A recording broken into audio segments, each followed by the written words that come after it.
Hi, if you're new here, my name is Coach Rose Peterson. I'm a certified personal trainer, both in person and online, and a certified nutrition coach. I help moms locally in Las Vegas, Nevada, and all over the world shed the weight holding them back from becoming their most energetic and authentic version of themselves so they can go after their deepest desires alongside of motherhood. You can find me at fitandconfidentmoms.com. There are a few things, especially as we are working on weight loss, we're working on fat loss, why we might be struggling with hunger. And before I even dive into that, I'm going to kind of lay the foundation for my mindset. And the way that I approach fitness and food is, as far as food goes, there's no such thing as good food or bad food. Okay. The reason that we start with mindset is because when we think of food as whether they're good or bad, that changes our relationship with food and how we treat certain foods. For example, if you think that certain foods are bad and we feel that way and we've associated some guilt or shame around something that you indulge in, the next time that you have it, you may have those feelings of effort. I'll start my goal tomorrow. We might overeat that food. Then we feel guilty and ashamed for eating this food. And we might end up eating even more to help us feel better because it feels good to have this food. So first of all, I want to just address the mindset part of when we stop categorizing our food as good and bad, that is when we start to have more control over the relationship around our foods that we indulge in. Okay. So that's number one. Okay. And my disclaimer before we jump in is that this is for educational purposes only. And this is meant to serve you strategies to fight hunger with the right foods. Okay. And if you're trying to make healthier choices or you have a weight loss goal, know that it is okay to include the food you love. And you do not need anyone's permission to eat, especially when you're hungry. Okay. All right. Now, the first concept I want to share with you is called negative dietary displacement. So, negative dietary displacement means that you often feel like you're not always full or you're always hungry, and you might be experiencing negative dietary displacement. Or know someone who you go to lunch with and they skip the salad bar, but instead all they need is a Diet Coke and a cookie. And you think, well, who cares? As long as calories are balanced, who cares if they have a Diet Coke or cookie for lunch? If they feel satisfied in the moment, why does it matter? But here's the thing, having frequent meals like that don't have a lot of volume to it, leaves you feeling unsatisfied and can result to rebound overeating later. It can also resort to end up with low energy levels, low muscle mass, and increased body fat when we always have meals like that. Okay. Now, on the flip side, positive dietary displacement. An example of this would be like if you see someone who has a small piece of brownie with their meal and they are satisfied because they started their meal with a nutritious whole foods meal, and they're able to just eat a little piece of that brownie because they are full with positive dietary displacement with mostly whole foods. Okay, so they don't actually have enough room to eat more of that brownie because they filled their stomach with volume of whole foods. Okay. When people eat this way, it generally leads to consuming the right amount of food for your energy needs, feeling satisfied after meals, a better nutrient intake, higher energy levels, lower levels of body fat, and lean muscle development when paired with strength training. So these are people who have fill their stomachs with whole foods. They tend to be leaner. They tend to have lower body fats. They tend to have higher energy levels. Whereas negative dietary displacement, if we ate the same amount of calories, but it came from a cookie and a Coke, they're not going to have the same benefits. Again, we're trying to eat healthier. Many people focused on cutting things out. I can't have this. I can't have that. and they think and focus on what they shouldn't have. But thinking like this usually doesn't accomplish the very thing we're setting out to do, which is trying to figure out how to eat enough healthy food in a day, which is hard enough.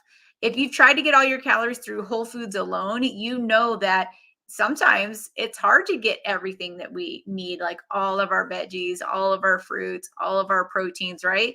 And still fill our calorie requirements. But if we're eating foods that are higher in calories, our calorie requirements can fill up fast, but they tend to be smaller amounts of food. And then we end up being hungry later on, right? So things like processed foods or takeaway foods, they're usually more dense in calories, right? And here's the fun part: humans usually eat 3 to 4 pounds of food per day.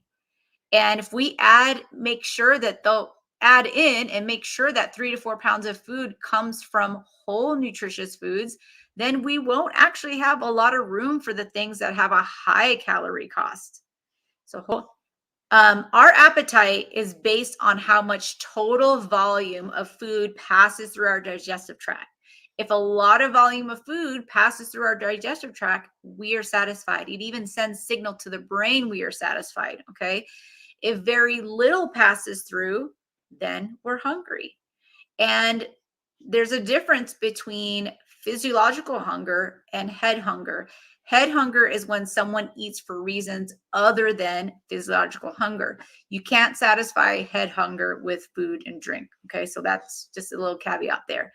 So the volume and weight of our foods seems to be more important than the calorie content in terms of keeping us fuller longer during the day.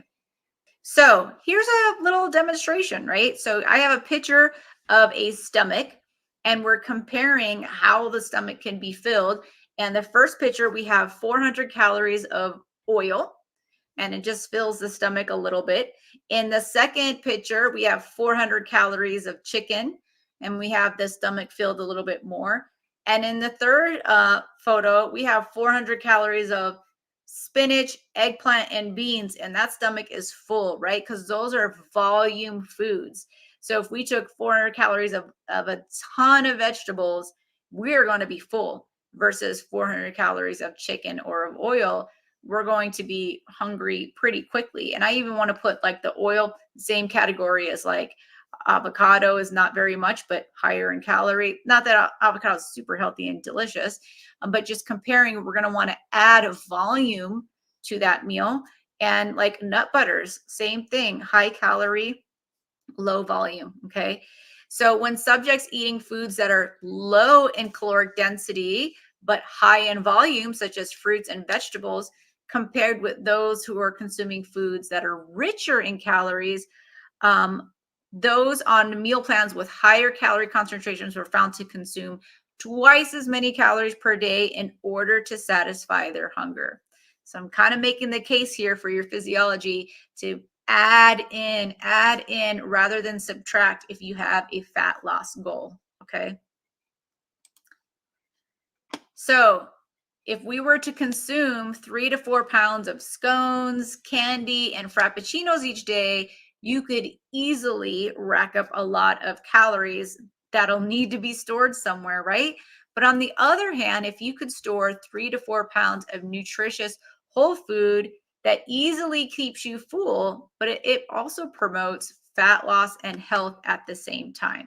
So if you're dealing with hunger and high appetite cues, I would take a look at the volume of foods that you're eating in a day. Like, are we eating enough whole foods in the day? Because if 3 to 4 pounds of our foods is mostly whole foods, we should be feeling pretty full, right? Well, on the first drink versus meal, which, I'm guilty of that. I'm guilty of stopping by Starbucks and getting those a drink, man, like it could be 300, 400 calories, but I could easily replace that with food for 300 or 400 calories, right? So on the first picture, he has a Five Guys shake that is 1,000 calories with 26 grams of protein versus an individual portion of lasagna, which that lasagna looks delicious, and he has a recipe book, by the way. 596 calories, so much more food and so much more protein, 60 grams of protein. And in our next picture, same type of illustration, we have a drink versus a salad, same amount of calories. The drink has way less protein, and the meal, the salad with chicken, we have 43 grams of protein. So this is just a picture of what, you know, could be some trade-offs. 6 drinks versus 6 meals, right? What that looks like. So love the fitness chef. Snacks. People are always asking me about snacks, and I feel like snack time is really where some hidden calories get added up. So for example, if we reach for a chocolate chip muffin, that could be 400 calories versus we could add 4 things. We could add an apple, a piece of toast with cream cheese, some raspberries, and maybe Greek yogurt. We got 4 things. That's volume of food right there with the same amount or less calories. This other example, naked juice, right? They look delicious, they taste delicious, but they're super high in calorie because there's a lot of volume of fruit juice there. So naked juice and almonds, that does feel like a healthy meal.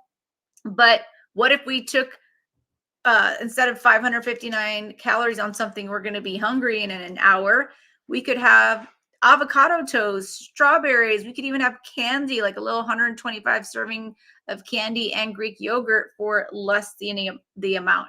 So last little thing I wanted to say about why you're always hungry could be very much related to your stress level. And women over 35, and especially women who are in perimenopause, we tend to have higher amounts of stress.